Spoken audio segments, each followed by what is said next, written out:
Bien, entonces los autores que nos ocupan ahora son autores como muy importantes. Maurice Godelier, que es un autor de gran trascendencia para la antropología francesa, la antropología marxista francesa, ¿verdad? Maurice Godelier, que se le ubica en el marxismo-estructuralismo, a diferencia, como dijimos en una sesión anterior, a diferencia de sus colegas marxistas, para Godelier el estructuralismo sí representa un avance en el conocimiento.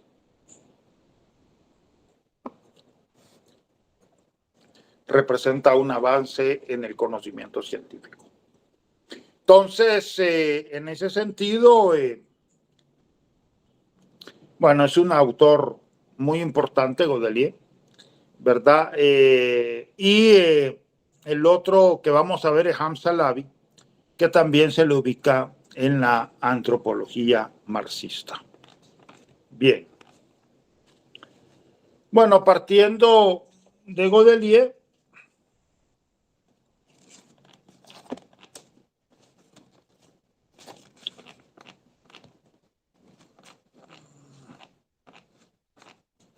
Godelier parte de la idea de que Firth insistió en la necesidad de analizar con rigor las bases económicas de estas sociedades, pues la estructura social depende estrechamente de las relaciones económicas específicas que nacen del control de los recursos. Como ya habíamos dicho, también los estructural funcionalistas le dieron mucha importancia a la cuestión económica, ¿verdad? Así como el marxismo, también el estructural funcionalismo le dio gran importancia, gran trascendencia. Bueno, los Nuer, por ejemplo, bueno, comenzando por los argonautas del Pacífico Occidental de Malinowski, bueno, prácticamente un libro de antropología económica, en donde devela una lógica económica diferente a la economía occidental, ¿verdad? Al capitalismo occidental. Por otra parte, los Nuer también de Evans Pritchard tiene un fuerte contenido económico, ¿verdad? El aspecto económico es muy importante. Y Raymond Firth también le da mucha importancia al tema económico, en particular el control de los recursos. Control de los recursos que para Richard Adams va a decir el control de los recursos estratégicos Roberto Varela va a puntualizar y decir los recursos significativos. ¿Por qué los recursos significativos? Porque los recursos ahí están, pero no siempre los recursos son significativos para el establecimiento del poder social, ¿verdad? En un momento dado y por largo rato, la tierra fue un recurso significativo y por eso es que los hacendados tenían sus grandes propiedades, ¿verdad? Grandes haciendas. Muchas veces más tierra de la que realmente podían controlar, porque esa es la verdad, es decir, muchas veces los hacendados tenían más tierra de la que podían controlar y por eso de que los campesinos se asentaron en las tierras que los hacendados no podían controlar y ahí se desarrolló el campesino independiente. William Roseberry nos dice que ese campesino independiente jugó un papel importante en el desarrollo del capitalismo. Entonces, la tierra, pues, durante toda la colonia fue muy importante en la constitución del poder social, parte también también durante el siglo XIX, parte del XX, pero poco a poco la tierra fue perdiendo ese poder, sobre todo con la reforma agraria, y con la transformación sociocultural que se da a través del conflicto político-militar. Los capitales migran hacia las finanzas y hacia el comercio, y la tierra va dejando de ser un recurso significativo de tan alta trascendencia. Y por ello es que en estos momentos, bueno, mucha gente con poco poder social puede tener acceso a la tierra, porque ya la tierra ya no es el recurso significativo que en otro momento fue. Entonces, ¿qué quiero decir con esto? Que los recursos ahí están. El problema es la valoración que el ser humano hace sobre esos recursos, ¿verdad? El problema es la valoración que los seres humanos hacen sobre esos recursos. En un momento dado, un recurso como la tierra es el principal proporcionador del poder social, pero en otro momento dado lo deja de ser. Sigue siendo importante en la constitución del poder social, pero ya tiene un nivel secundario. Ya hay otros recursos más importantes, en concreto el capital financiero, la banca, el comercio también, la industria en menor medida, porque realmente el proceso de industrialización en El Salvador siempre ha sido limitado. Y yo diría en América Latina, quizás en México ha habido ahora mayor industrialización, pero ha sido un fenómeno de los 90. En realidad ha corrido de la mano con el neoliberalismo. En El Salvador realmente la industria ha tenido un perfil bajo. Las finanzas y el comercio han sido más importantes en la constitución del poder social. Entonces, los recursos significativos son históricos. Eso es lo importante. Por eso es de que Roberto Varela establece recursos significativos, porque son históricos, ¿verdad? En un momento dado, por ejemplo, el petróleo se constituyó en un recurso significativo. El petróleo siempre estuvo ahí. Lo que pasa es, bueno, uno que no se le conocía, no se le explotaba, después se le comenzó a explotar y ahora es un recurso significativo de gran trascendencia. Y ahora vienen otros recursos significativos importantes. Entonces los recursos significativos son históricos. Y por tanto el interés de controlarlos también es histórico. Vean. Entonces, efectivamente, los funcionalistas sí le dan importancia a lo económico y en concreto al control de los recursos. Entre los funcionalistas, nos dice Maurice Godelier, estaba extendida la idea de que la clave de la unidad o el equilibrio de la sociedad residía en la estructura y de que ésta se basaba en las relaciones de parentesco y matrimonio y en las relaciones políticas. Muchos estructural funcionalistas más bien le dieron mucha trascendencia, sí, a lo económico, pero sobre todo al parentesco y a la política, ¿verdad?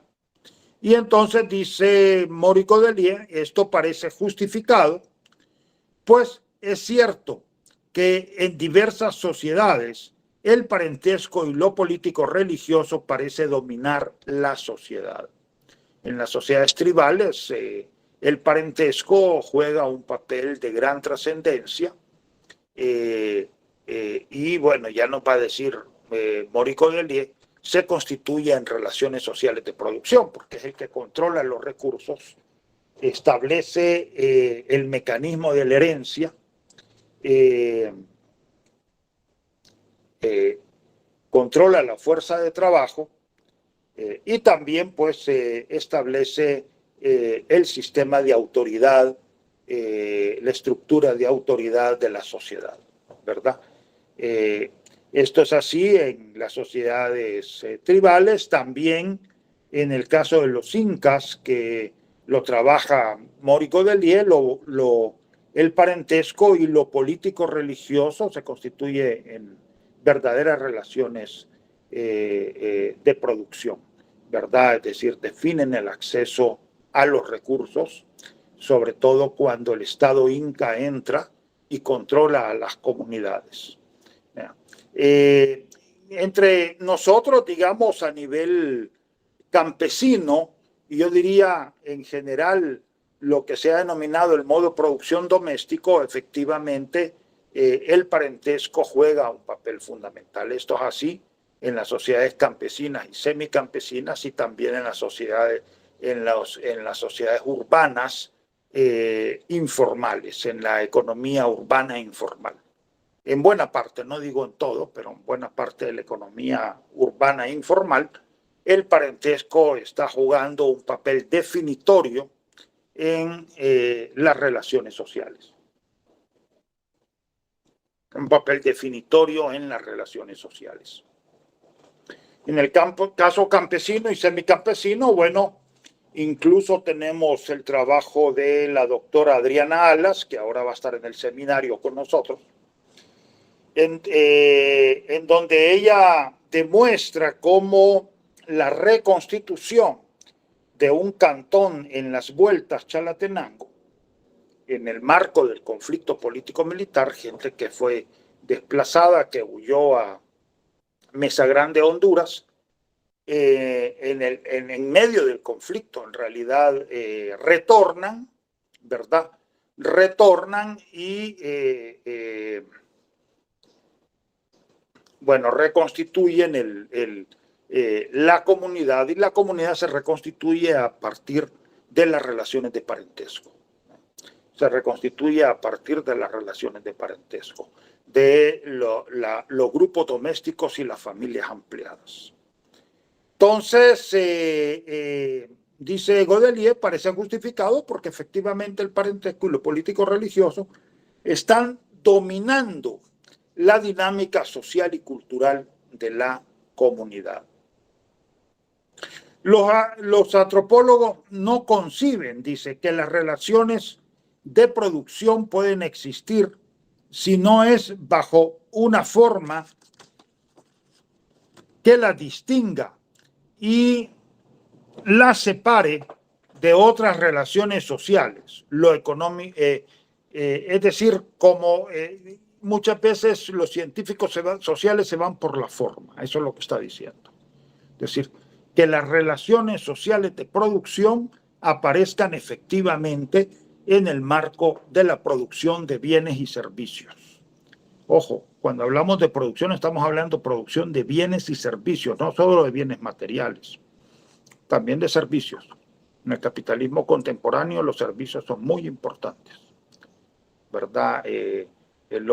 Uno de los hombres más ricos del mundo, Carlos Slim, ha hecho su dinero a través de la telefonía, vendiendo un servicio, ¿verdad? Y bueno, nadie va a negar la trascendencia de empresas como Google, como Disneylandia, etcétera, que también son empresas que venden servicios y que, bueno, son verdaderas empresas capitalistas de gran trascendencia para el capitalismo global contemporáneo, ¿verdad? Los hospitales también, fundamental. En este país ha habido un intento de privatización bastante fuerte, un movimiento en contra de la privatización. ¿Y por qué el interés de la privatización? Porque la salud es un verdadero negocio. Así de fácil. La salud es un verdadero negocio, ¿verdad? Entonces había que privatizar, o sería importante privatizar, eliminar la salud como bien público, ¿verdad? Como parte de un programa de bienestar social, privatizarlo y con eso generar ganancias a través de la salud, ¿verdad? Entonces, estamos hablando, cuando hablamos de relaciones sociales de producción, hablamos de relaciones sociales de producción de bienes y servicios, ¿verdad? La producción entendida como producción de bienes y servicios. Pero entonces nos dice Godelier, el problema es que muchas veces queremos ver las relaciones sociales de producción en el marco propiamente de la producción, ¿verdad? En el marco de la producción. Y nos olvidamos que de repente otras instancias de la sociedad pueden cumplir la función de relaciones sociales de producción. Entonces dice Godelier, Lo importante es la función que desempeñan las instancias y no la forma de estas. Es decir, en la medida que el parentesco o que la política estén controlando el control sobre los recursos significativos, estén controlando el acceso a los medios de producción y a los productos del trabajo, el acceso a la fuerza de trabajo y la posición social de los sujetos, bueno, en esa medida, en realidad el parentesco y la política estén desempeñando papeles de relaciones sociales de producción. Yo en realidad estoy de acuerdo en parte con Godelier, en parte no totalmente. Es decir, definitivamente que hay instancias como el parentesco, como la política o la religión que pueden cumplir el papel de relaciones sociales de producción.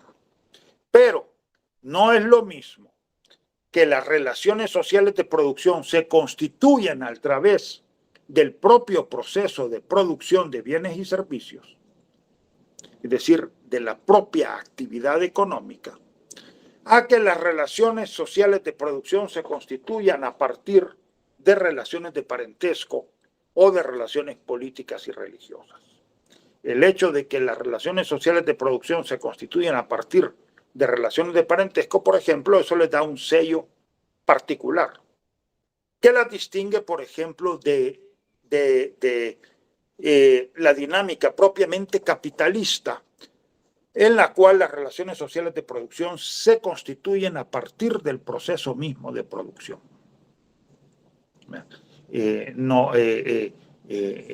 No podemos subestimar la intervención de otra instancia en el proceso económico, ¿verdad? Bien, la negativa de estudiar las relaciones sociales separadamente y de insistir en situarlas en su conjunto y en sus relaciones recíprocas como sistema de relaciones es un avance. Es decir, aquí Godelier está reconociendo al funcionalismo en todas sus versiones, al estructural funcionalismo, al funcionalismo francés, al funcionalismo cultural estadounidense, le está reconociendo el hecho de que el hecho de no separar una instancia y estudiarla aisladamente, eso en sí mismo es un avance. Eso en sí mismo es un avance. Pero al confundir la estructura social y relaciones sociales visibles, el análisis funcionalista se condena a permanecer prisionero de las apariencias sin poder descubrir lógicas subyacentes no visibles. Entonces, Godelier pues insiste en este punto, ya lo hemos nosotros insistido también en este curso. La idea de que los funcionalistas en todas sus versiones confunden la estructura con lo visible, la estructura social con lo que yo puedo observar directamente a través de mis sentidos. Y Godelier dice, ahí hay una limitante muy fuerte. Ahí hay una limitante muy fuerte. Porque la estructura está más allá de lo que yo puedo observar a través de mis sentidos. ¿Verdad? La estructura está más allá de lo que yo puedo observar a través de los sentidos. Y es importante descubrir este más allá, porque es descubrir la lógica subyacente, no visible, de la actividad económica. Yo puedo producir un mismo producto bajo diferentes lógicas. ¿Verdad? Puedo producir maíz bajo una lógica de subsistencia o puedo producir maíz bajo una lógica capitalista. O pongamos todavía un producto menos machacado, digamos, el café. Hay productores de café que efectivamente son grandes productores capitalistas que producen bajo una lógica de maximización de beneficios. ¿verdad? Pero hay productores de café que producen bajo una lógica de subsistencia. Hay productores de café que producen bajo una lógica de subsistencia, ¿verdad? Y en ese sentido, la lógica de producción es otra. En ese sentido, la lógica de producción es otra, ¿verdad? Lo mismo con la caña de azúcar o lo mismo con cualquier producto que ustedes quieran. También nuevamente con el maíz. Hay productores de maíz que producen bajo una lógica de maximización de beneficios, ¿verdad? Las grandes plantaciones de maíz, no solo para la Kellogg's, sino también, por ejemplo, todo lo que se extrae, el aceite de maíz, que se le coloca una gran cantidad de productos. Ahí están produciendo maíz con una lógica de maximización de beneficios. Pero hay productores de maíz que lo hacen bajo una lógica de subsistencia. O también la venta de aparatos eléctricos. Hay venta de aparatos eléctricos que definitivamente se da bajo una lógica capitalista, pero también venta que se da bajo una lógica de subsistencia. ¿Qué es lo que está determinando de que exista una u otra lógica?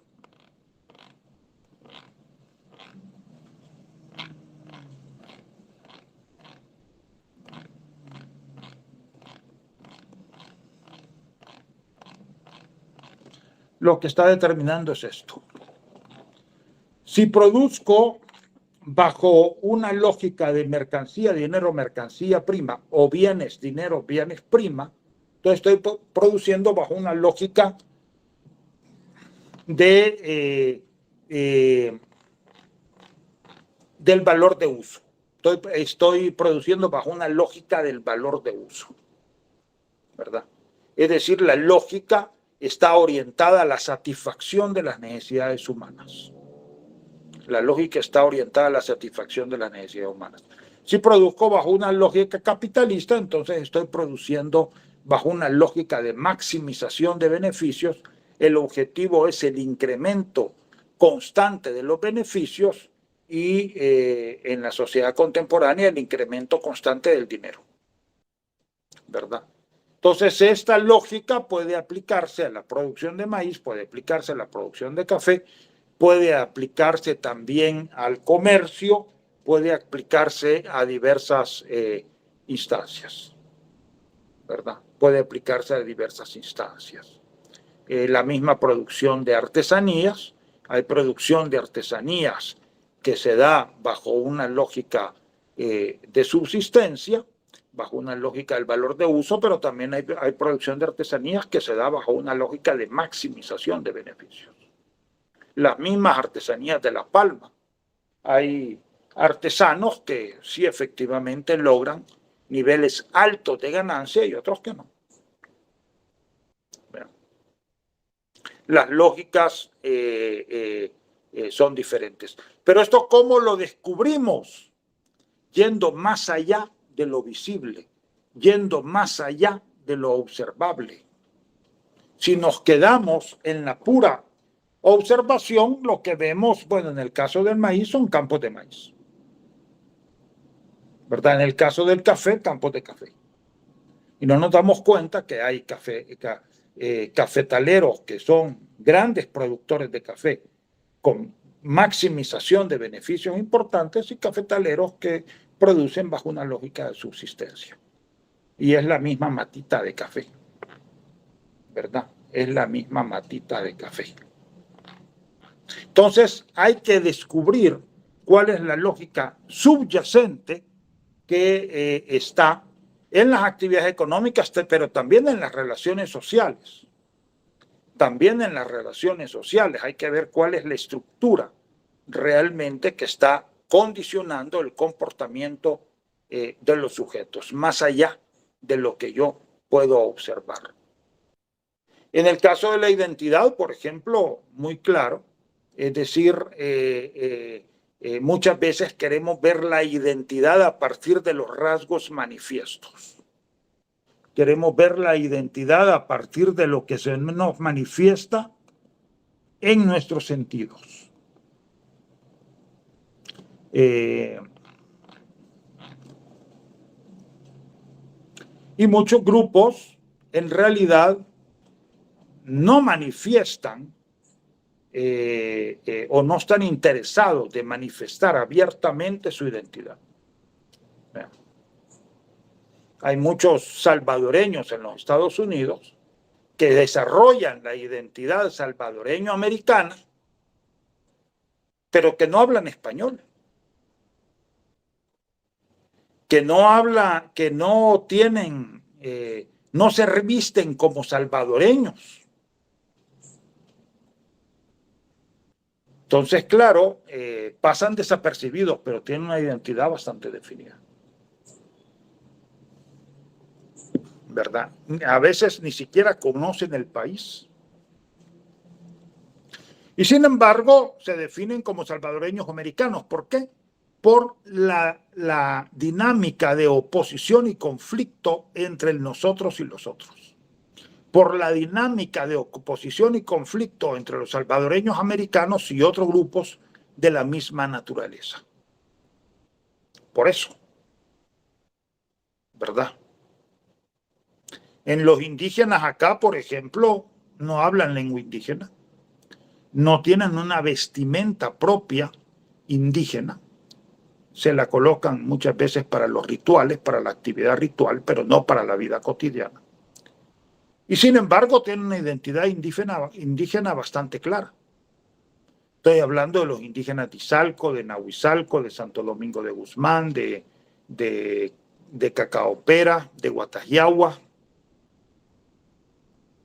Ahora, el doctor Santiago Bastos, que por cierto esperamos que pronto va a venir aquí a El Salvador, acaba de presentar su investigación sobre Mezcala, que es una población indígena, pero igual, una población indígena que no habla lengua indígena, que habla español, que no tiene símbolos manifiestos de su identidad y que sin embargo tiene una identidad bien definida.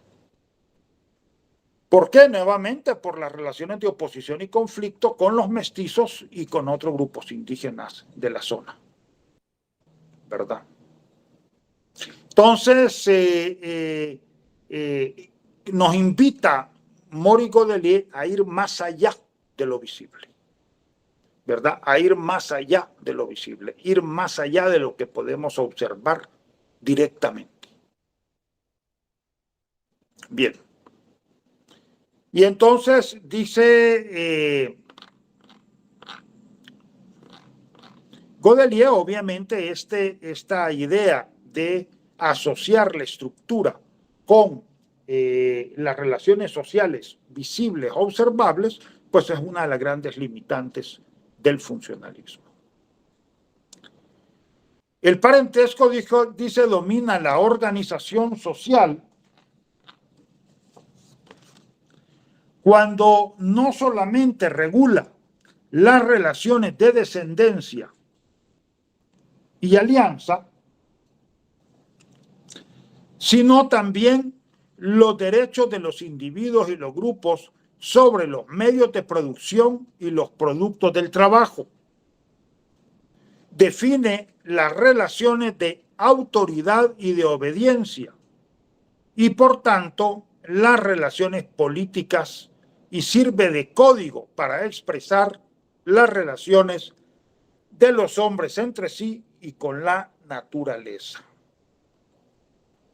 Es decir, el parentesco se constituye en relaciones de producción cuando controla el acceso a los medios de producción, a los productos del trabajo y a la fuerza de trabajo. Entonces está constituyendo en medios de producción. Lo único que yo insisto es que no debemos de borrar las instancias.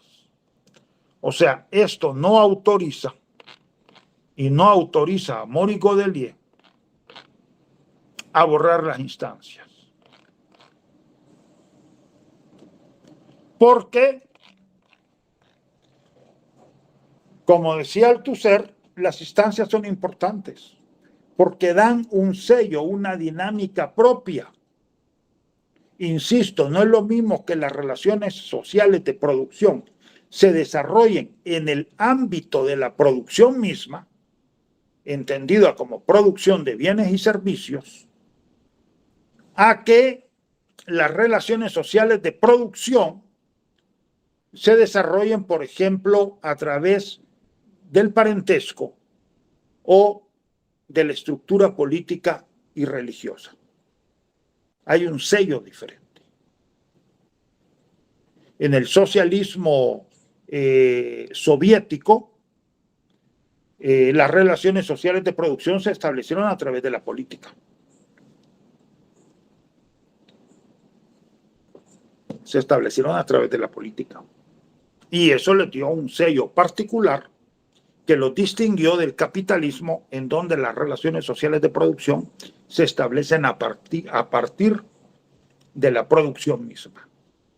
Se establecen a partir de la producción misma. ¿Verdad? Entonces, sí es importante, a pesar, pues, de que reconocemos que las relaciones de parentesco y las relaciones políticas pueden cumplir la función de relaciones sociales de producción, eso no autoriza a borrar las instancias. Porque las instancias nos permiten visualizar una relativa autonomía de cada una de ellas. Una relativa autonomía de cada una de ellas.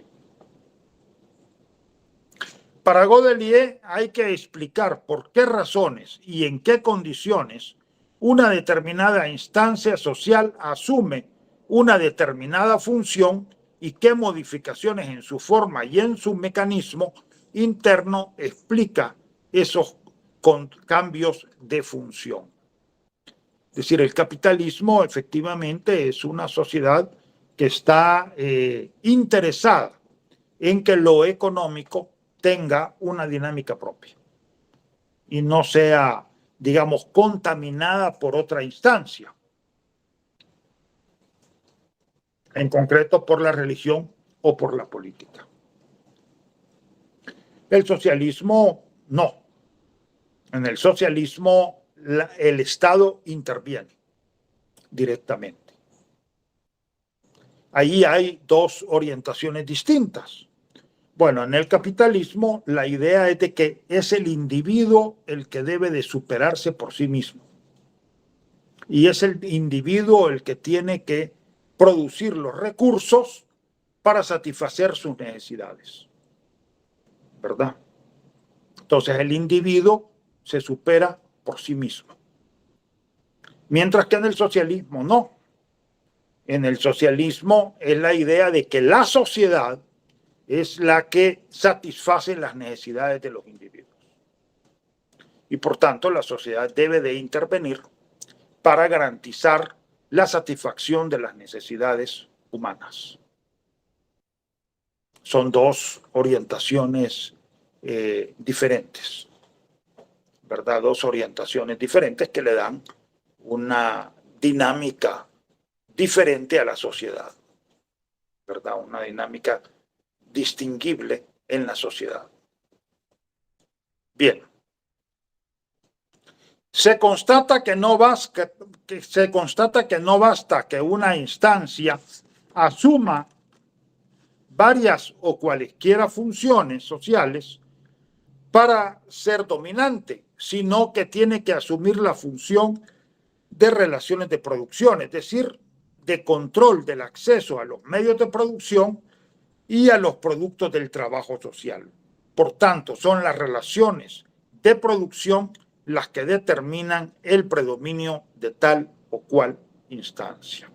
Para Godelier, pues, la clave es determinar cuándo una determinada instancia es la que está garantizando el control a los medios de producción y a los productos del trabajo. En las sociedades campesinas, semicampesinas nuestras, y también en las sociedades urbanas que funcionan bajo una lógica de subsistencia, pues es el grupo doméstico el que está garantizando el control de los medios de producción y de los productos del trabajo, ¿verdad? El control de los medios de producción y de los productos del trabajo. Bien.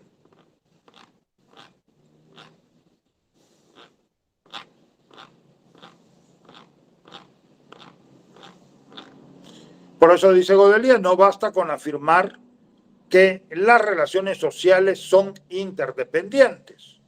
El punto clave es el concerniente a la causalidad.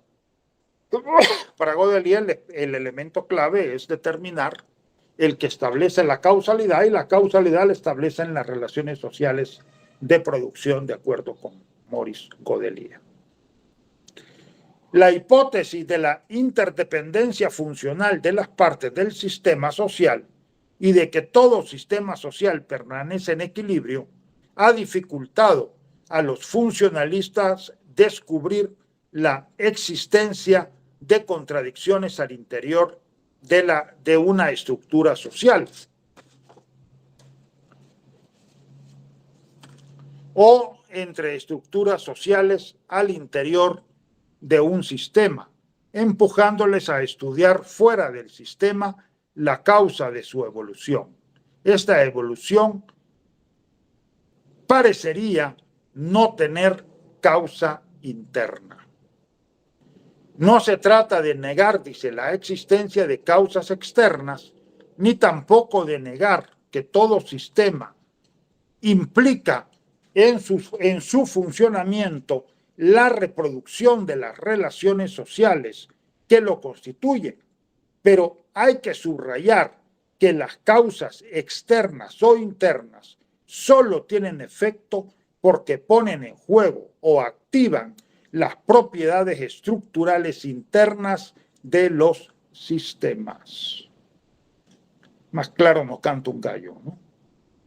En primer lugar, critica al funcionalismo por el hecho de haber subestimado las contradicciones internas.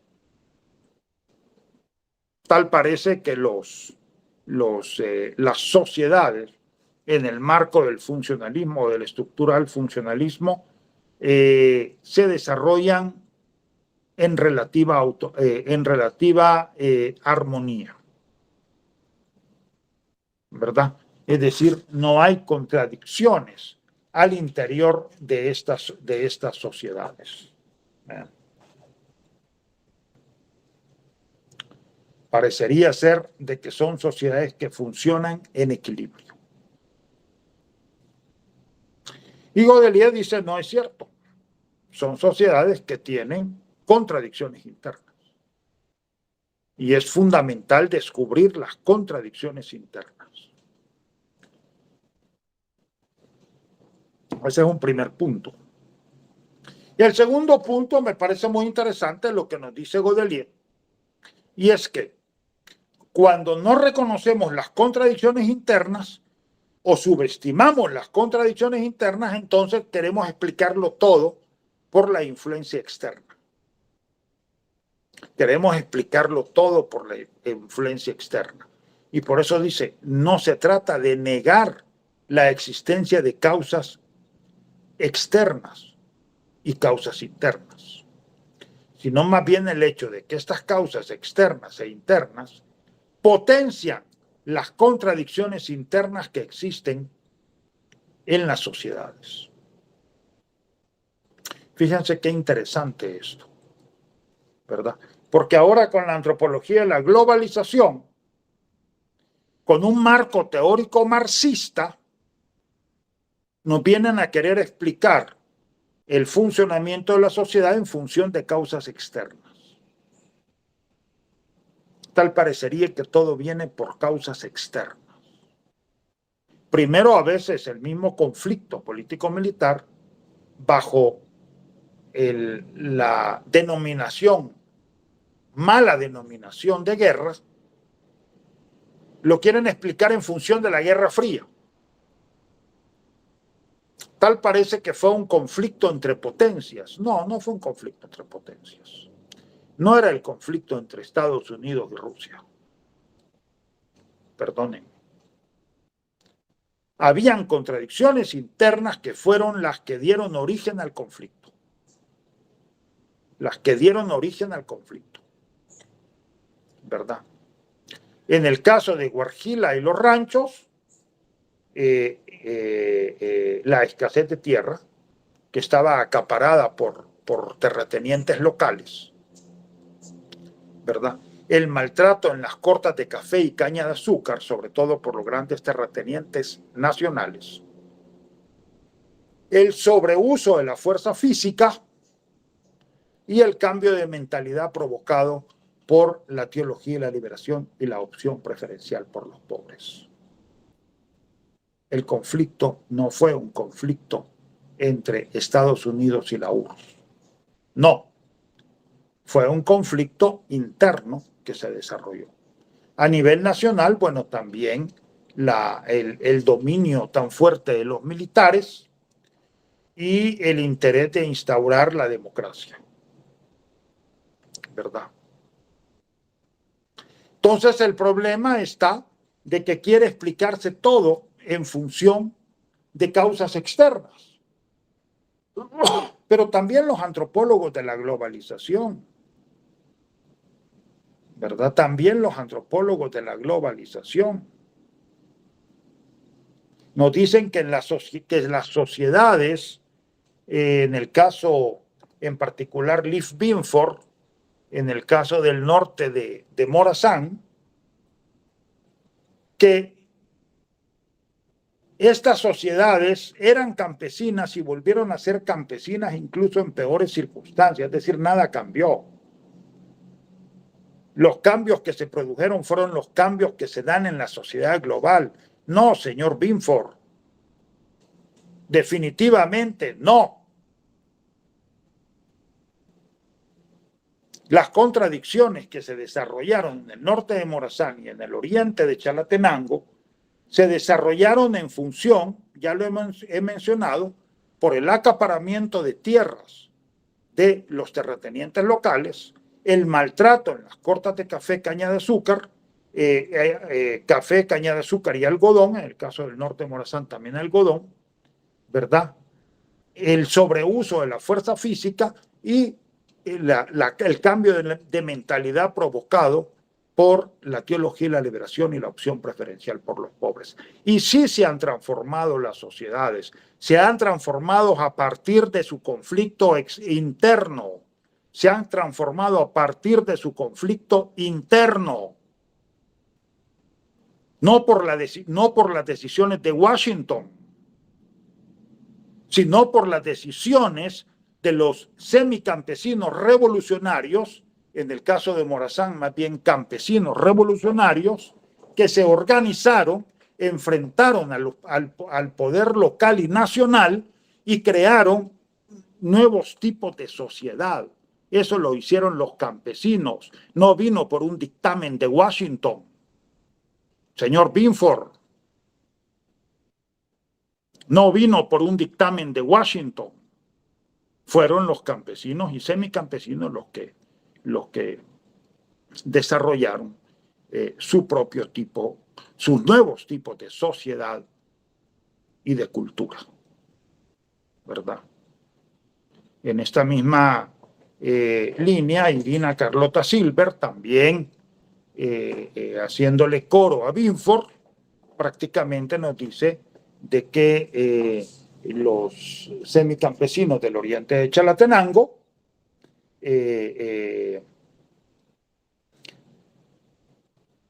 pues básicamente continúan en el marco del capitalismo neoliberal. ¿No es cierto? No es cierto, ¿verdad?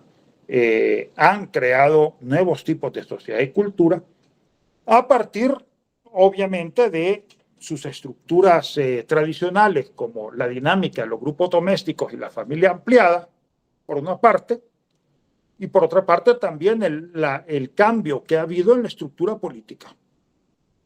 el cambio de la estructura política que les ha dado capacidad de autodeterminación. Capacidad de autodeterminación. ¿Verdad? Entonces, Godelier nos está advirtiendo esto. Es decir, hay que reconocer las causas internas, las dinámicas internas que producen los cambios.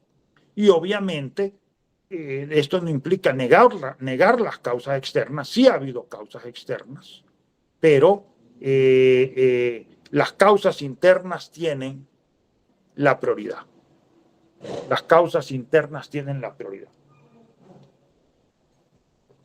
Entonces, la antropología de la globalización, con su marco teórico marxista, en realidad estaría más funcionando en una lógica funcionalista.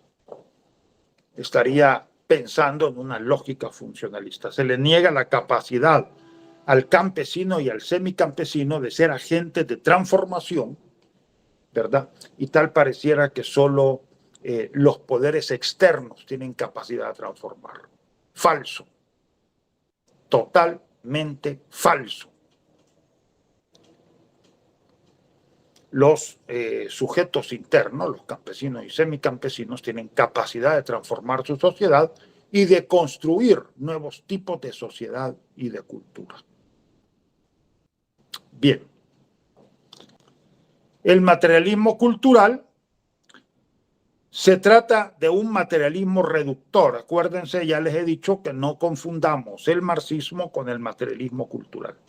Materialismo cultural vienen de Lewis H. Morgan, digamos, sería el padre, quien estableció pues que la evolución se daba por el cambio en las artes de subsistencia. Luego vendría, bueno, Julian Stewart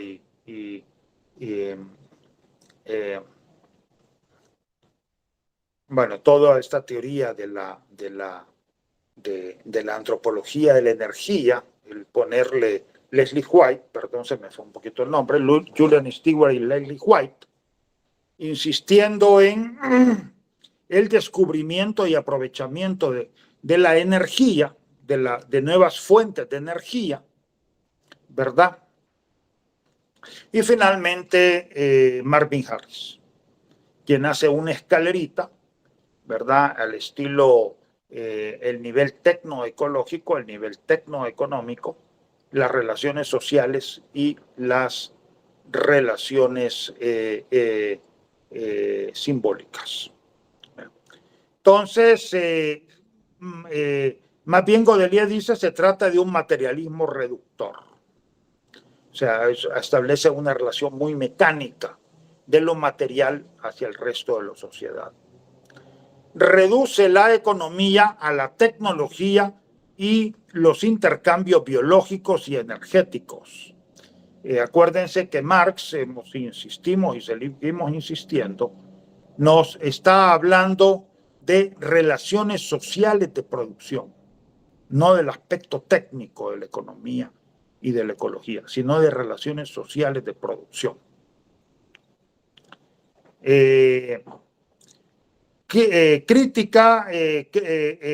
Maurice Godelier critica la interpretación del materialismo del potlatch, porque para los materialistas culturales el potlatch, que son estas fiestas, ¿no?, que hacen los indígenas de Norteamérica, no es, son concebidas como una especie de seguro para momentos de crisis, una especie de crédito. Boas incluso hablaba de un crédito primitivo para momentos de crisis, ¿verdad? El potlatch, que es esta festividad que hacen los grandes líderes de los pueblos indígenas de Norteamérica, que hacen grandes festividades, incluso compiten por el poder en función de quién hace la mejor festividad, la fiesta más potente. Aquí en Mesoamérica de repente se ha asociado el potlatch al sistema de cargos políticos y religiosos, que por lo menos en El Salvador dominó hasta mediados del siglo XX, ¿verdad? En donde se establecía un conjunto de cargos, desde el menos importante hasta el más importante, digamos, para hablar de Santo Domingo de Guzmán, pues entonces el más importante era precisamente la ceremonia en honor a Santo Domingo de Guzmán. Estaban también las ceremonias de la Semana Santa, ahí habían varias, estaba el Cristo del Vía Crucis, el Santo Entierro,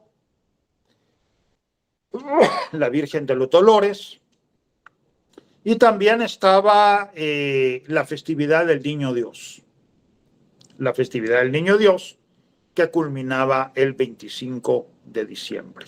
Entonces, venían, bueno, cuando yo hice mi investigación, en los años 70, yo las hice en el 2000, pero de acuerdo a mis datos, hasta los años 70 estaríamos hablando de 19 cofradías, ¿verdad?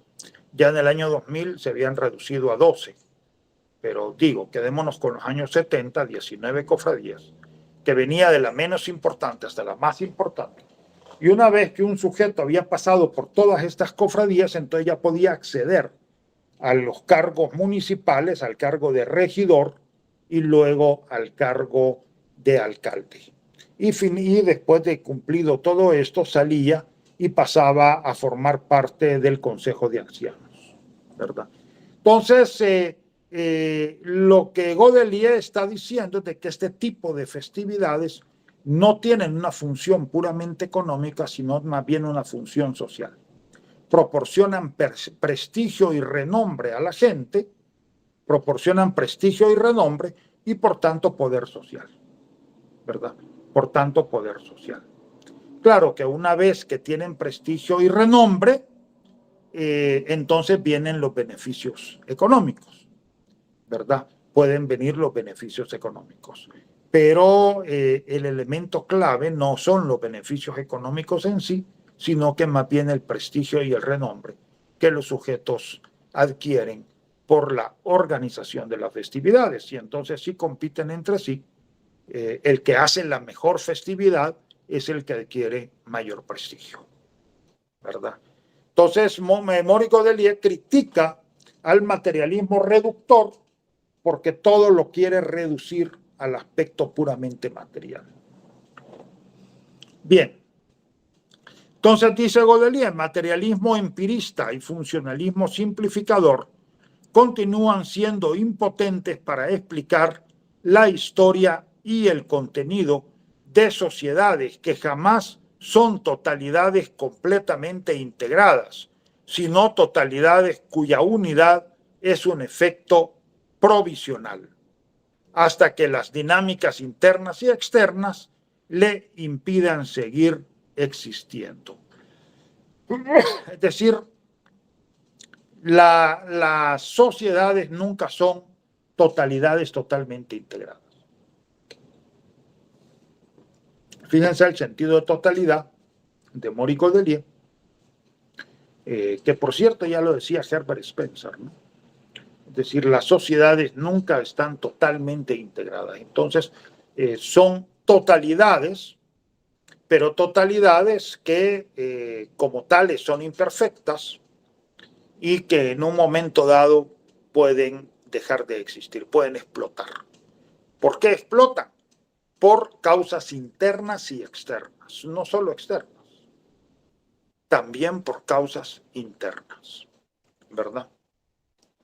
También por causas internas, por las contradicciones que se generan al interior de las comunidades y los municipios. Bien.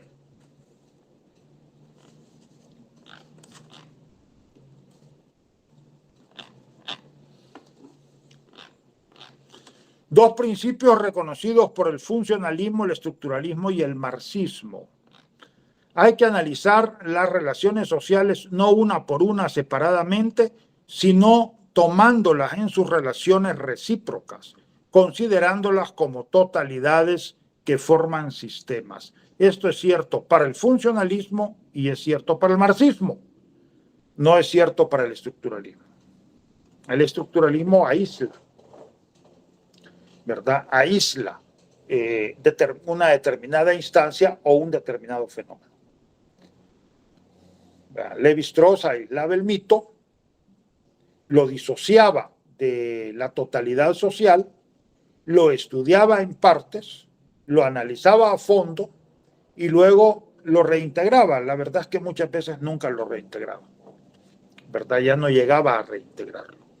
De cualquier manera, este proceso de aislamiento y reincorporación es un proceso de parcialización de la realidad. El marxismo y el funcionalismo no. Tanto el marxismo como el funcionalismo parten de la totalidad como tal. Parten de la totalidad como tal. Y a partir de la totalidad van a un aspecto específico. Bueno, hay dos opciones. A partir de la totalidad hay dos opciones. O se estudia la totalidad en sí, o se toma un aspecto específico, pero siempre como parte de la totalidad y sin disociarlo de la totalidad, ¿verdad? En ese sentido, tanto el marxismo como el funcionalismo son sintéticos, ¿verdad? Son sintéticos. La diferencia es que el marxismo establece lo económico como determinante en última instancia, mientras que el funcionalismo no. El funcionalismo establece la totalidad como la que condiciona el funcionamiento del todo en sí, ¿verdad? Es la totalidad en sí la que condiciona el funcionamiento de la sociedad.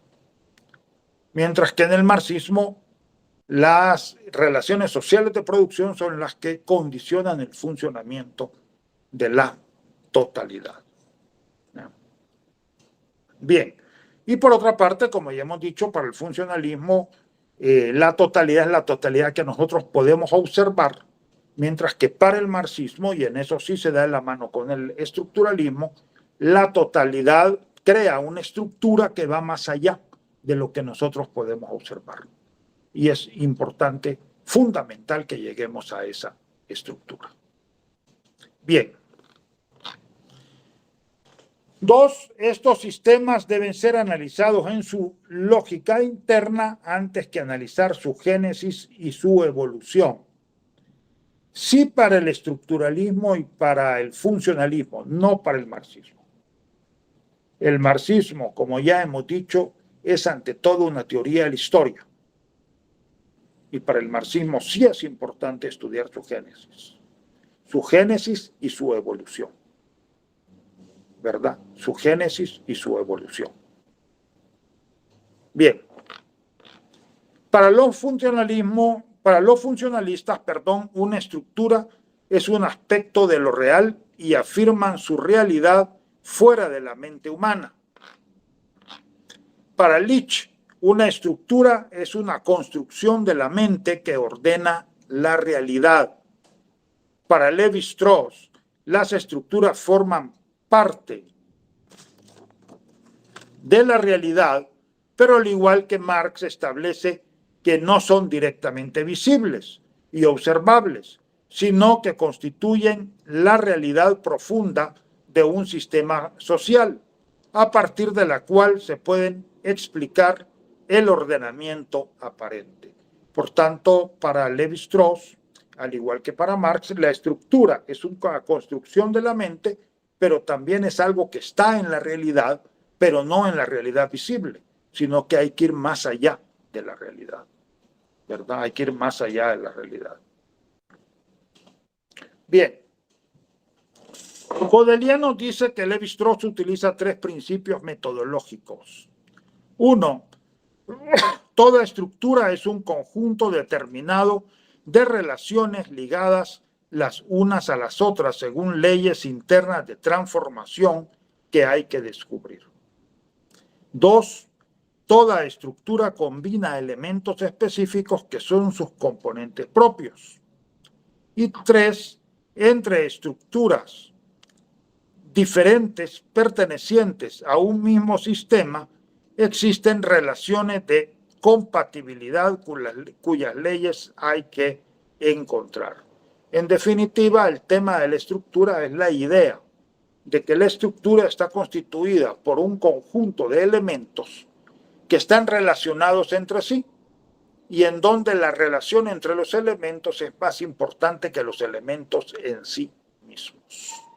Por tanto, los elementos pueden estar en diferentes sistemas culturales y sociales y, sin embargo, adquirir significados diferentes en función de la relación que mantienen con las otras partes del sistema.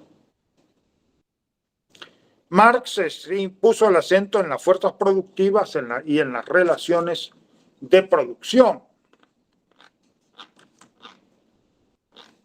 y en la relación estructura-superestructura, que en realidad sigue estando presente, ya sea de manera explícita o implícita, en los autores marxistas.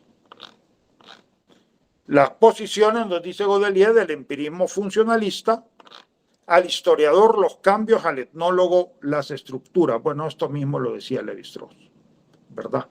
Al historiador los cambios, al etnólogo las estructuras. No caigamos, porque sí ha caído la antropología mexicana y latinoamericana en esta idea funcionalista, ¿verdad? En esta idea funcionalista. Al historiador los cambios, o sea, que el historiador se ocupe de la historia. Nosotros nos ocupamos del presente. No. Sí nos ocupamos del presente, es cierto, hay un énfasis en el presente, pero también tomamos en cuenta el pasado. También tomamos en cuenta el pasado. ¿Por qué? Porque el pasado condiciona el presente. El análisis estructural, aunque no niega la historia, no coincide con ella, eso es cierto, puesto que desde el comienzo ha separado el análisis de la forma del de sus funciones. Ha separado el análisis de la forma del de sus funciones. No porque esas funciones hayan sido ignoradas o negadas, sino porque no han sido exploradas. Por tanto, jamás se ha analizado el problema de la articulación de las diversas instancias de la realidad. Lévi-Strauss nunca estudia sociedades reales. Es cierto, es decir, el estructuralismo en particular no explora las relaciones entre las diversas instancias, ¿verdad? No explora la relación del mito, por ejemplo, con lo económico, con lo político, con lo social, etc., sino que estudia el mito en sí mismo, y todavía tiene una frase más dura cuando dice: el mito crea su propio contexto. Bueno, no, en parte es cierto. A través del mito podemos ver el contexto, pero definitivamente que debemos ir al contexto para explorar más a fondo y de manera más completa la relación entre el contexto y el mito. Lo mismo es válido para el ritual o para una contienda política o para una actividad económica. Bien, el materialismo histórico constituye una teoría de la sociedad, una hipótesis sobre la articulación de las instancias y sobre la causalidad de los niveles. Es decir, el materialismo histórico implica la visión de totalidad. Insisto, la totalidad no es un concepto del funcionalismo culturalista. El padre realmente de la totalidad es Hegel, que era el maestro de Marx. Y luego Marx, los marxistas, y luego también los funcionalistas. Pero en México y en América Latina hay un prejuicio de pensar de que la totalidad viene del funcionalismo culturalista, de Malinowski, básicamente de la antropología estadounidense. No, la totalidad en ciencias sociales viene de Marx y también de Durkheim. En realidad son dos padres, Marx y Durkheim, y los dos influyeron, ¿verdad? Los dos influyeron. Ir más allá del análisis estructural, dice Maurice Godelier, de la forma es practicar este análisis morfológico que descubre los vínculos internos entre la forma, las funciones, el modo de articulación y las condiciones de aparición y de transformación de las relaciones sociales y los modos de pensamiento. O sea que si nos quedamos pues en un aislamiento de los fenómenos simbólicos, obviamente nos quedamos en un análisis puramente formal. Y realmente debemos de tomar en cuenta la articulación del aspecto simbólico con el resto de la sociedad o de cualquier otro aspecto con el resto de la sociedad. Hablando de lo simbólico, Mikhail Bakhtin dice, ¿verdad?, que la enunciación no se entiende sin el sujeto de la enunciación. Y el sujeto de la enunciación hay que caracterizarlo. Por ejemplo, en el caso de la memoria histórica del movimiento campesino de Chalatenango, yo caractericé dos sujetos, un sujeto económico, que era el semicampesino, aquel sujeto que produce bajo una lógica de subsistencia, pero que también está articulado con el capitalismo, ¿verdad?, transnacional, en este caso con el capitalismo transnacional, el semicampesino, pero también el campesino que forma parte del movimiento revolucionario. El movimiento revolucionario se define como un movimiento campesino. Entonces ahí hay dos sujetos, un sujeto económico y un sujeto político. Y ambos están condicionando la construcción de la memoria. Bien.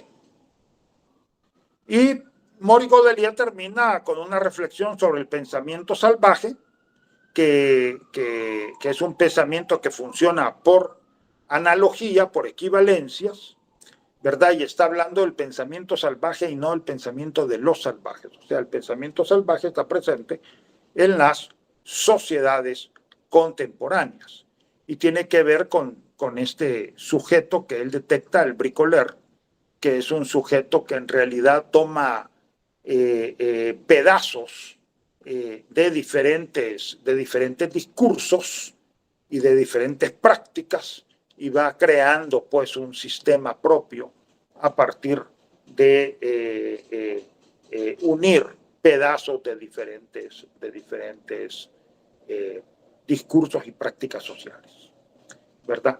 Nuevamente la crítica de Godelier es que no nos habla de la articulación con la sociedad global. Bien, y el otro autor que habíamos dicho que íbamos a discutir es el caso de Hamza Alavi. No sé si hasta aquí hay preguntas, comentarios. Yo quizás bueno, ya mencionan lo del el estructuralismo, el funcionalismo, ¿verdad?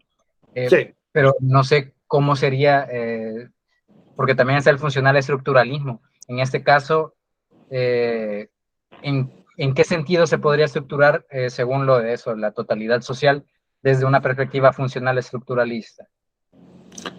Bueno, el estructural funcionalismo es un tipo de funcionalismo, en realidad, ¿verdad? En el funcionalismo podemos decir que tenemos tres grandes corrientes del funcionalismo: el funcionalismo francés, el estructural funcionalismo y el funcionalismo culturalista estadounidense. Lo que se ha dicho para el funcionalismo vale para el estructural funcionalismo, es decir, el problema con el estructural funcionalismo es el mismo, es que lo establece Durkheim desde un principio, ¿verdad? La idea de que hay que caracterizar a los fenómenos por sus características externas. Hay que dar cuenta de los fenómenos a partir de sus características externas. Entonces es un empirismo grosero, ¿no? Un empirismo grosero. Y entonces el estructural funcionalismo establece que la estructura social es la que uno puede observar directamente en el campo. La gran diferencia entre el estructuralismo, el estructural funcionalismo británico estaba hablando del estructural funcionalismo británico. La gran diferencia del estructural funcionalismo británico y del cultural funcionalismo estadounidense es que el cultural funcionalismo estadounidense establece la cultura como la unidad de su análisis, la unidad de estudio, ¿verdad? Ellos ante todo van a estudiar la cultura. Y entonces establecen una totalidad amorfa, poco definida, de cultura. Cultura lo es todo. Todo lo que el ser humano produce en sociedad, la definición clásica de Malinowski, ¿verdad? De Bronislaw Malinowski. Y en ese sentido, la cultura es un todo amorfo. Es un todo amorfo. La crítica, pues, de la idea de que la cultura es un todo amorfo es válida para el cultural funcionalismo estadounidense, ¿verdad? Para el cultural funcionalismo estadounidense. Pero también el estructural funcionalismo británico, que al final, pues, todo viene, está influenciado por Durkheim, ¿verdad? El estructural funcionalismo británico también establece un sentido de totalidad. Solo que el estructural funcionalismo británico hace la diferencia entre estructura social y cultura. La estructura social son las relaciones sociales que se establecen en una sociedad determinada. Mientras que la cultura son los valores, las normas, las concepciones que se construyen a partir de esa estructura social. Porque para los estructural funcionalistas sí está muy claro que la cultura es un producto de la estructura social. La cultura es un resultado de la estructura social, ¿verdad? El problema con el estructural funcionalismo británico es que los estructural funcionalistas conciben la estructura social como las relaciones sociales que observan directamente en el campo. Y Marx y Levi-Strauss también consideran que no, que hay que ir más allá de esas relaciones sociales que se observan directamente en el campo, ¿verdad? Hay que descubrir en términos de Marx la esencia, porque las relaciones sociales que usted observa en el campo están a nivel de la apariencia, hay que descubrir la esencia, y Levi-Strauss diría hay que descubrir la estructura profunda, que es la que realmente condiciona el funcionamiento de la sociedad en su conjunto. Entonces, también el estructural funcionalismo establece un sentido de totalidad, pero también se queda en la superficie, es decir, en lo que se observa directamente, en lo que se capta a través de los sentidos. No sé si respondí su pregunta, Marcos. Sí, ahora ya me quedó mucho más claro, porque sí tenía esa confusión pero ahora con eso de que pues el funcional estructuralismo forma parte de esa tendencia también del funcionalismo, que no sabía realmente yo, y ya, ahora ya me quedó mucho más claro esa cuestión. Pero sí, ok. Gracias. No sé si hay otra duda, otro comentario. Si no, pues continuamos con Hamza Lavi, que era el otro autor que nos tenía. Y Hamza Lavi parte precisamente de esta relación de la clase en sí a la clase para sí, que tiene que ver con la construcción de la conciencia revolucionaria. Con la construcción de la conciencia social, pero digamos, hablando en el marco de la teoría de la revolución social, la construcción de la conciencia revolucionaria. La clase en sí es el hecho de que la clase existe, el campesino existe, independientemente de que sean conscientes de ello o no, existen, ¿verdad? Trabajan la tierra, la trabajan bajo una lógica de subsistencia, etcétera. Es decir, el campesino existe. Pero en un momento dado, el campesino comienza a cobrar conciencia de su condición de clase, de su condición de campesino y por tanto de su condición de clase explotada. Y en ese sentido, bueno, eso motiva a que se organicen para exigir sus derechos. El problema para Hamza Lavi de que este paso de la clase en sí a la clase para sí está mediatizado por las lealtades primordiales, por lo que denominan las lealtades primordiales. Y aquí tiene un especial papel el parentesco. Bueno, yo también pondría la religión, ¿verdad? Pero el parentesco juega un papel fundamental. Aquí remito al libro del doctor Segundo Montes, El compadrazgo, una estructura de poder. Es un libro muy importante, porque hace ver cómo una estructura de lo que se ha llamado parentesco ficticio, de un parentesco que se establece a través de la actividad religiosa, que es el compadrazgo, ¿verdad? La relación que establece el padre de un niño con su padrino, ¿verdad? Una persona adquiere el estatus de padrino de un niño o de una niña, o sea que se constituye en un padre sustituto, se supone que es un segundo padre para el niño o la niña. Pero lo que han observado varios antropólogos es que la relación de padrinazgo es menos importante que la relación de compadrazgo. Compadre es la relación que el padre del niño o la niña establece con el padrino de su hijo o hija, ¿verdad?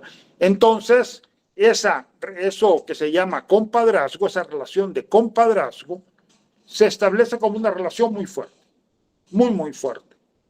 Incluso de repente, digamos, una relación entre hermanos más fuerte que la de los propios hermanos, ¿verdad? Y de acuerdo con Segundo Montes, esta relación de compadrazgo obstaculiza o ha obstaculizado históricamente la construcción de los movimientos revolucionarios, la construcción de los movimientos de protesta social, ¿verdad? ¿Por qué? Porque en el compadrazgo hay dos tipos de compadrazgo. El compadrazgo horizontal, el que se da entre gente de poder social similar, de la misma clase social o del mismo estrato socioeconómico, y el compadrazgo vertical. El compadrazgo vertical es el compadrazgo que se da entre una persona de posición social superior con una persona de posición social inferior. Y en este caso, muchas veces se da esta relación de compadrazgo con el patrón. El patrón con el hijo de su empleado, y por tanto el patrón y su empleado devienen en compadres.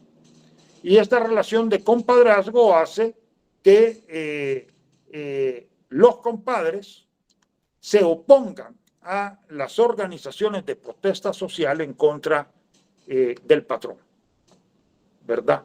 Son verdaderos rompehuelgas, si quieren llamarle de esa manera, ¿verdad? Es decir, rompen con la constitución de los movimientos de protesta social y los movimientos que exigen derechos. Entonces, Hamza Lavi parte pues de este paso de la clase en sí a la clase para sí. Punto de partida para Hamza Lavi, el ser humano como ser social. La relación dialéctica entre ser social e individuo, muy importante, ¿verdad? Ya lo hemos discutido en varias ocasiones. El ser humano es un ser social, y yo diría que en realidad, como dice Ignacio Yacuría, también es un ser individual desde el principio. Se establece esa relación dialéctica en la cual el ser social se impone sobre el ser individual. Pero entonces normalmente hay una contienda entre el ser social y el ser individual. Lenin nos habla de tres tipos en el agro ruso. Estamos hablando más o menos un poquito antes de la Revolución Rusa, 1917, por ahí por principios del siglo XX, ¿verdad?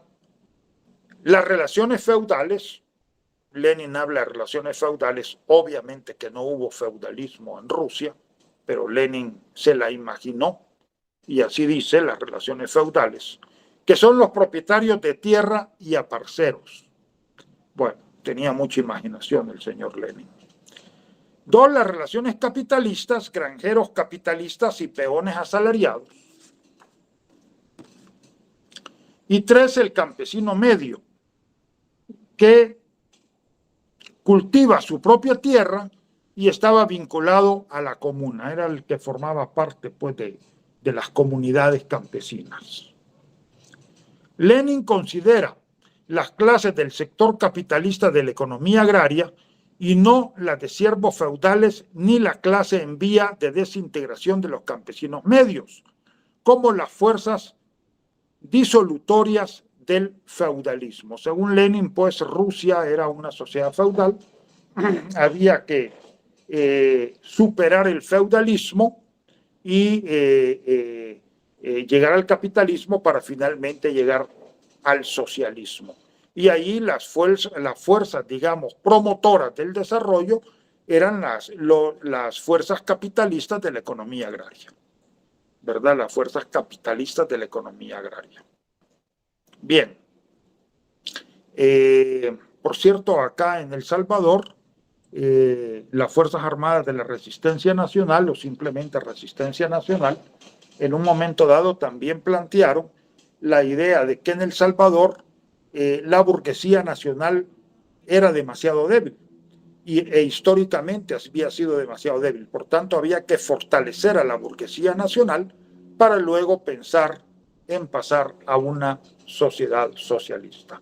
A esto se oponía las Fuerzas Populares de Liberación, Farabundo Martí, que más bien establecían que no, que había que pasar directamente al socialismo, ¿verdad? Claro, veníamos de un capitalismo agroexportador, y sí, ciertamente en el capitalismo agroexportador, ya lo he dicho, hay fuertes continuidades con respecto a la sociedad colonial, no con respecto a la sociedad feudal, con respecto a la sociedad colonial, ¿verdad? Habían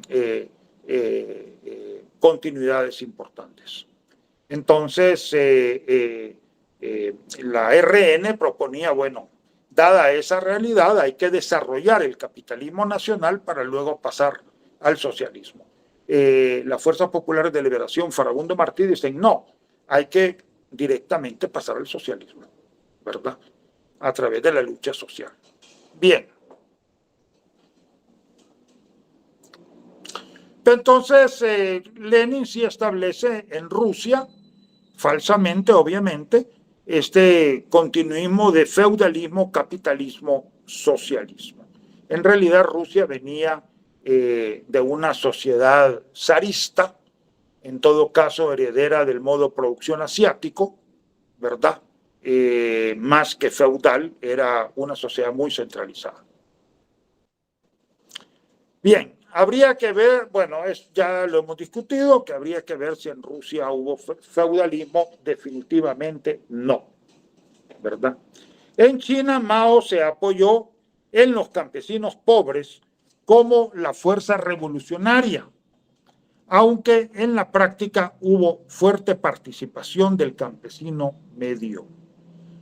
Más bien acá en El Salvador se estableció la Alianza Obrero-Campesina, aunque era más campesina que obrera, porque en realidad la clase obrera era muy débil, ¿verdad? Era muy débil. En todo caso, el sujeto de la revolución es el semicampesino. Cabarrús le denomina semiproletario agrícola, ya lo he explicado, porque para Cabarrús está en esta concepción de los años 70, en donde el semiproletario agrícola es un sujeto en transición hacia el proletariado, ¿verdad? Del campesino se pasa al semiproletario agrícola y del semiproletario agrícola al proletariado. En realidad eso no pasó. Eso no pasó. El semicampesino más bien se estabilizó en las estructuras sociales del Salvador, estructuras agrarias del Salvador, yo diría de América Latina en su conjunto, ¿verdad? de América Latina en su conjunto. Y en todo caso, lo que tenemos es esto: el campesino pobre y medio, el semicampesino y el proletario agrícola. El sujeto de la revolución es el semicampesino, es decir, aquel que combina la economía de subsistencia con la economía capitalista. En estos años estamos hablando los años 60, principios de los años 70, bueno, lo combinaba con las cortas de café y caña de azúcar, y en el caso del norte de Morazán con el algodón, ¿verdad? Con las cortas de café, caña de azúcar y algodón. Y en este sentido voy a tomar una frase, ahora sí, de Cabarrús, que dice: es un sujeto que experimenta las contradicciones de ambos modos de producción. Es un sujeto que experimenta las contradicciones de ambos modos de producción, es decir, del modo de producción capitalista y del modo de producción campesino. Bien, de acuerdo con Alavi, tanto en Rusia como en China, el proletariado rural y los campesinos pobres fueron la clase menos militante, mientras que los campesinos medios, pequeños, propietarios e independientes fueron los más militantes. Y de ahí, en El Salvador, obviamente, los semicampesinos. Pero de ahí, Hamza Alavi saca una conclusión negativa, mi forma de ver negativa. La militancia o no militancia no son condiciones absolutas, sino contingentes a las cambiantes coyunturas sociales. Interviene no solo un factor, el económico, sino diversos factores del cuerpo social. Bueno, sí, pero hay que generalizar, ¿no? No nos podemos quedar con la idea de que no se puede generalizar. Yo creo que sí se puede generalizar. Y en general, el semicampesino juega un papel fundamental en la construcción de los movimientos revolucionarios campesinos. Bien, y entonces aquí pues trabaja lo que ya hemos visto, el tema de la clase en sí, a la clase para sí, un tema, si quieren, alguien que lo trabaja muy, muy bien es Georgi Lukács, también trabaja este tema, ¿verdad? En historia memoria e historia de clase, bueno, Hamza Alavi que también pues discute este tema. Bien, la antropología estructural funcionalista se va con la antropología estructural funcionalista. Dice: ve las sociedades en equilibrio, no toma en cuenta las contradicciones entre los sujetos. El holismo metodológico, sistema armónicamente integrado. Por eso es de que yo estoy proponiendo en mi tema de investigación una nueva perspectiva holística. Una nueva perspectiva holística, y no solo yo, ya hay otros investigadores que hablan de neoholismo, ¿verdad? Que ya no ven el holismo como un todo integrado armónicamente, sino que más bien un todo heterogéneo, cambiante, dinámico y contradictorio. Bien, una nueva perspectiva holística. El análisis del estructural funcionalismo se centró en la estructura social y en particular en las relaciones de parentesco, ya lo habíamos dicho. La comunidad local es concebida como una sociedad autosuficiente, estática y aislada, ¿verdad? Sí, efectivamente aislaron las sociedades que estudiaban. El mismo Víctor Turner, por ejemplo, nos habla de los Nembú, de toda la contradicción entre el matrilinealismo y el patrilocalismo Nembú, pero no da cuenta de la inserción de los Nembú en las plantaciones de cacao. La Nestlé y en general África es una tierra donde se desarrollan muchas plantaciones capitalistas de cacao. Y los Nembú sí estaban involucrados en eso, pero Víctor Torres no nos habla de eso, no nos dice. Pareciera ser una sociedad tribal, cuando sí es una sociedad con estructuras tribales, pero que ya está integrada también al capitalismo global, al capitalismo global. Bien. El holismo estructural funcionalista elimina al individuo, eso es cierto. El individuo, nuevamente la famosa discusión individuo-sociedad, estructura, proceso social, vuelve a ser importante, ¿verdad? Y aquí quizás remito a Mary Douglas. Mary Douglas hace este esquema en donde pone un eje el grupo más menos, es decir, mayor fuerza del grupo, menor fuerza del grupo, y la red más menos, mayor fuerza de la red, menor fuerza de la red. El sentido de grupo es el sentido de colectividad, el hecho de sentirnos parte de una sociedad. Y aquí es importante el establecimiento de las fronteras, hasta dónde llega el grupo. En el caso de las iglesias evangélicas y pentecostales, por cierto, trabajadas por Mary Douglas, nosotros los salvos, ustedes los condenados. Esa es una forma de establecer frontera. Nosotros los salvos, ustedes los condenados. Da un sentido de grupo muy fuerte porque todos los que somos parte del grupo somos salvos. Los demás son condenados. Nosotros los revolucionarios, ustedes los contrarrevolucionarios. Todos los que están fuera del grupo son contrarrevolucionarios. Nosotros somos los revolucionarios. La identidad social se establece muy fuertemente y en términos colectivos. Y esto que dije para los evangélicos, también los católicos, hay un sentido de colectividad muy fuerte. También las sociedades nacionales, ¿verdad? Nosotros los salvadoreños, ustedes los que no son salvadoreños, los extraños, los extranjeros, ¿verdad? Aquí el elemento clave es la construcción de fronteras. La construcción de fronteras. Y cuando el grupo es fuerte, las fronteras son fuertes. Cuando el grupo es débil, las fronteras son más débiles. La red son relaciones interpersonales. La red se define por relaciones interpersonales. Y hay sociedades con red fuerte y hay sociedades con red débil. Cuando la sociedad es de grupo fuerte, normalmente, dice Mary Douglas, se esconde el cuerpo. Se esconde el cuerpo. Cuando la sociedad es de grupo débil, se desnuda el cuerpo, se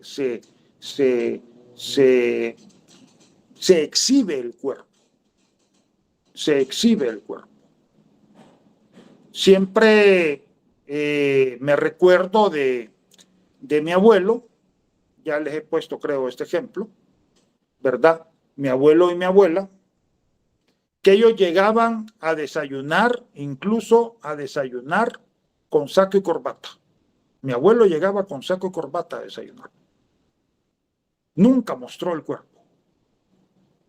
Y mi abuela totalmente vestida, por cierto, que se ponía una faja que supongo que le daba mucho calor,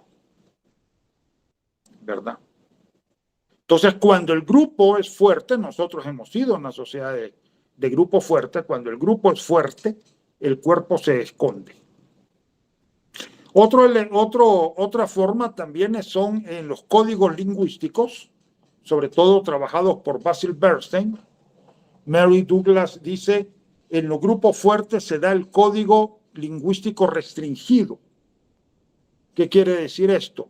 Que jugamos con muchos implícitos, es decir, código lingüístico restringido, que decimos algo que en sí mismo dice muchas cosas. Por ejemplo, hay una reunión de adultos y llega un niño, le dice, niño, váyase porque usted es un niño. Ahí hay una serie, o sea, no hay mayor explicación, ¿verdad? Ese es un código lingüístico restringido. O, por ejemplo, un niño está jugando a las muñecas con la niña y le dice, niño, no juegue porque eso juego de niñas y usted no es una niña. Es decir, no se está explicando prácticamente nada, sino que lo que se está haciendo es transmitiendo valores. ¿Verdad? Transmitiendo valores a partir de lo cual transmitiendo valores a partir del cual se regula el comportamiento social, ¿verdad? Cuando el grupo es débil, entonces es lo contrario, ¿verdad? El cuerpo se exhibe, el cuerpo no se esconde, se exhibe, ¿verdad? Y además se desarrolla un código lingüístico elaborado. ¿Qué quiere decir esto? Que se elaboran explicaciones, se le da explicación del por qué el niño no puede estar, por ejemplo, en una plática de adultos, ¿verdad? O por qué el niño no puede jugar con las niñas. En todo caso, se trata de elaborar una explicación y por eso es de que se habla de código lingüístico elaborado.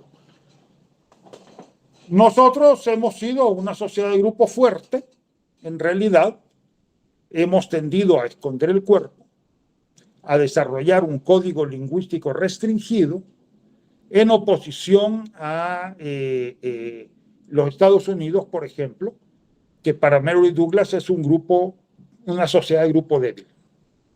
Allí se ha exhibido el cuerpo y también se ha desarrollado un código elaborado. Claro que también muchos analistas relacionan estos con las clases sociales y los estratos socioeconómicos en los propios Estados Unidos, en los estratos bajos, por ejemplo, el sentido de grupo es más fuerte, o en determinados grupos en los Estados Unidos es más fuerte, entre los anglos que han estado en las posiciones más altas, el código, digamos, el sentido de grupo es más débil. Pero también hay una relación con la red. Las redes son las relaciones interpersonales. Por ejemplo, en la sociedad nuestra, nosotros tenemos una sociedad de grupo fuerte, pero también de red fuerte. Por ejemplo, el parentesco entre nosotros es muy importante, ¿verdad? Ya hemos hablado de la trascendencia de los grupos domésticos y las familias ampliadas, cómo estos grupos domésticos también constituyen los grupos de interés político, también los grupos religiosos y también las migraciones transnacionales se dan a través de redes que se establecen a partir de los grupos domésticos y las familias ampliadas. Entonces, bueno, nosotros hemos sido una sociedad de grupo fuerte con red fuerte. Los Estados Unidos, de acuerdo con Mary Douglas, estarían en el cuadrante de grupo débil con red fuerte. Tienen una red fuerte, relaciones interpersonales fuertes, pero un sentido de grupo débil, ¿verdad? Los grupos evangélicos, también trabajados por Mary Douglas, para ella, muchos de los grupos evangélicos son grupos fuertes con red débil.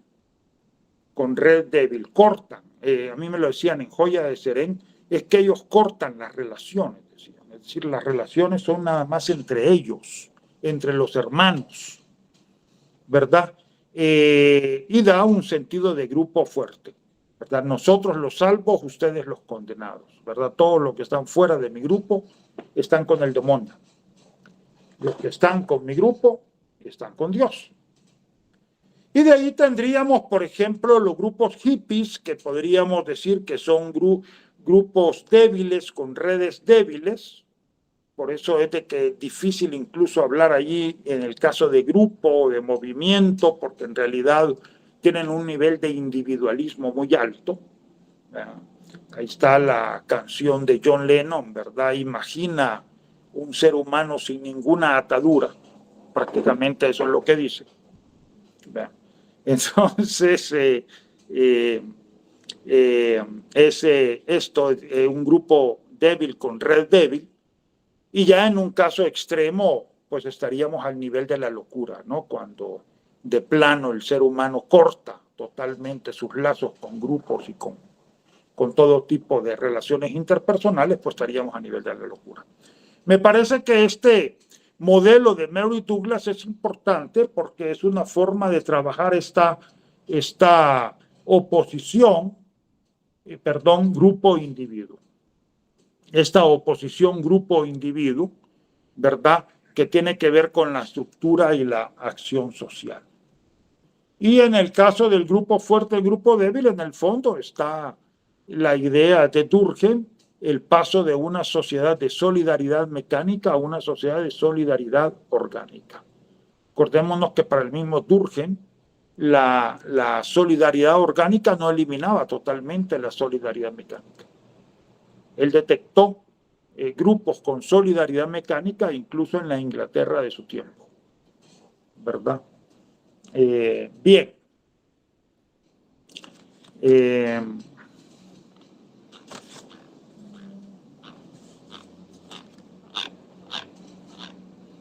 Entonces, la crítica básicamente de Hamza Lavi al estructural funcionalismo es la crítica al encapsulamiento de las sociedades campesinas. Efectivamente, de repente trabajan los municipios y las comunidades como si fueran sociedades en sí mismas y desprovista de su interacción con la sociedad nacional y global.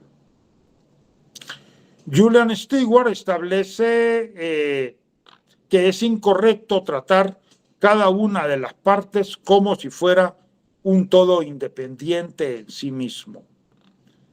Y establece los niveles de integración.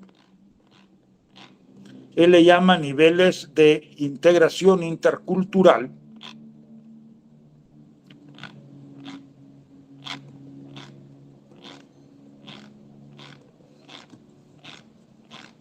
Le llama niveles de integración intercultural, que va, digamos, tomando, yo pongo como ejemplo el caso de Huarjila, podemos partir del caserío, del cantón, luego vamos al municipio, a la microrregión, a la sociedad nacional, a la sociedad global. Entre todos ellos hay una interrelación dialéctica. Lo único que Stewart y Wolf lo veían como niveles de integración. Adams lo ve como niveles de articulación, porque lo que se articulan son relaciones de poder, ¿verdad? Lo que en realidad se está articulando son relaciones de poder.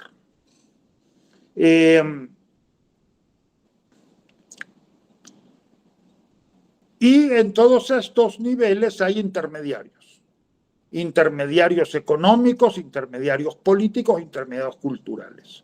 Por ejemplo, en nuestro caso, bueno, las ADESCO son intermediarios, pueden ser intermediarios económicos y políticos, ¿verdad? Las ADESCO. A nivel del municipio, las alcaldías, ¿verdad?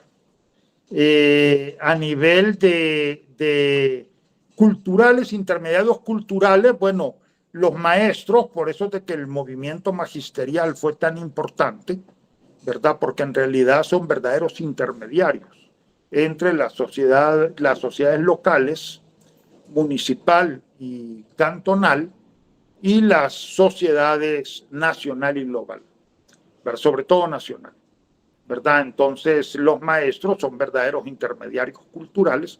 Los sacerdotes de pueblo, Antonio Gramsci le daba mucha importancia al sacerdote de pueblo, porque también se constituye en un intermediario cultural muy importante. Bueno, y en el caso salvadoreño, el movimiento revolucionario, que tuvo mucho que ver con la opción preferencial por los pobres y la teología de la liberación, bueno, los sacerdotes de pueblo fueron fundamentales.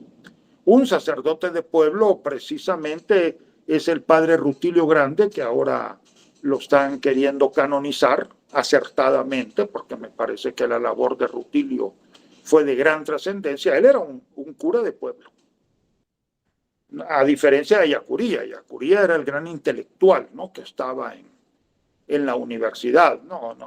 Rutilio no estaba en la universidad. Rutilio estaba en Aguilares, en el Paisnal, perdón.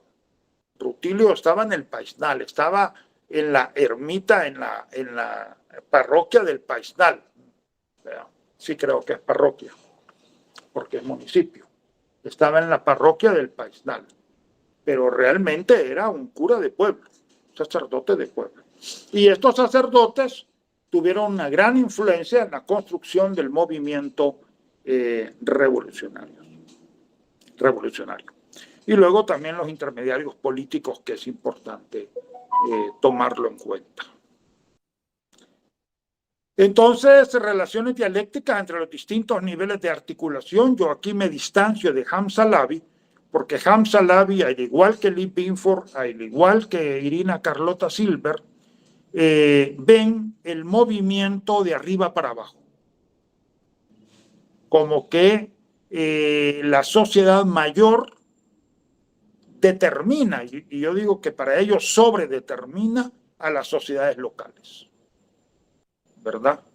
Y a mí me parece que no, que las sociedades locales tienen una dinámica propia y que la relación debe de pensarse dialécticamente. Insisto, yo no veo a los semicampesinos de Guarjila siguiendo los dictámenes de Washington. Me perdonan, pero no. Que les condicionan, sí, pero no los podemos ver como simples robotitos que responden a las orientaciones de la sociedad global. Definitivamente no. Y eso es caer en el funcionalismo, lo que ya estaba criticando Mórico Delié, ¿verdad? Que creer que la sociedad más amplia, que los cambios llegan desde afuera. No, los cambios no llegan desde afuera, los cambios se dan a partir de contradicciones internas. Y esas contradicciones internas se dan a nivel de un cantón, a nivel de un municipio y a nivel de la sociedad nacional. ¿Verdad? Vuelvo a repetir, el conflicto acá no fue el conflicto entre dos potencias. No se explica en función de la Guerra Fría. Se explica en función de las contradicciones internas que se desarrollaron en la sociedad salvadoreña y en sus sociedades locales. Bien, entonces, pero Hamza Lavi ve que hay un paso del holismo estructural funcionalismo al individualismo metodológico. Hay un peligro de caer en el individualismo metodológico, que es el paso de las sociedades tribales y agrarias a las sociedades complejas, campesinas y urbanas, ¿verdad? Y aquí pone el ejemplo de Eric Wolf. El individualismo metodológico cae en la trampa de aislar al individuo de su contexto social. Y en esto, y en este marco le dan mucha importancia al tema de las redes sociales. Ya estábamos hablando, ¿verdad?, en este contexto, digamos, del individualismo metodológico, el estudio de la red adquiere una importancia mayor que al estudio del grupo, ¿verdad? Y se favorece este tema de la facción.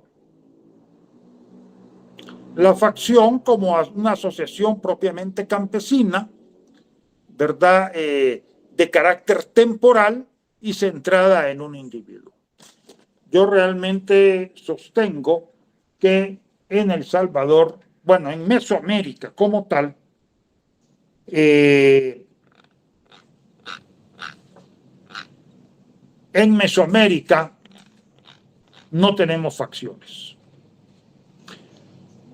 Tenemos grupos de interés, eso sí, tenemos grupos de interés, pero no tenemos facciones.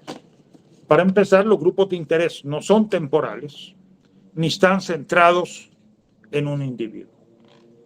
Y en ese sentido, cuando yo realicé mi investigación en Joya de Serén, más bien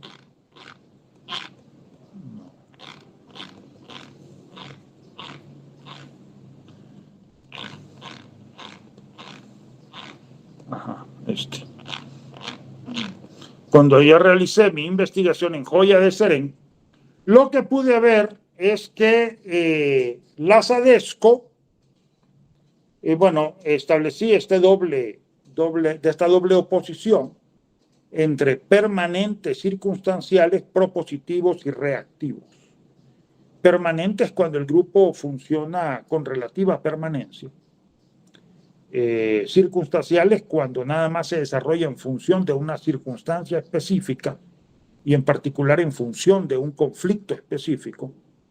Propositivos cuando proponen soluciones concretas y reactivos cuando simplemente responden a una agresión.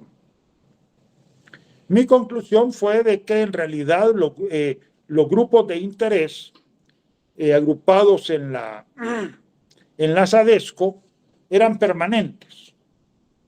Es decir, a veces se apagan, a veces se activan más, pero en realidad son las mismas personas las que están en el grupo. En ese sentido son permanentes. Y sí son propositivos, están proponiendo soluciones a la problemática. En ese sentido, no son facciones. Más bien, yo hablaría de grupos de interés. Bien, hasta aquí no sé si tienen comentarios finales. Si no, pues déjenme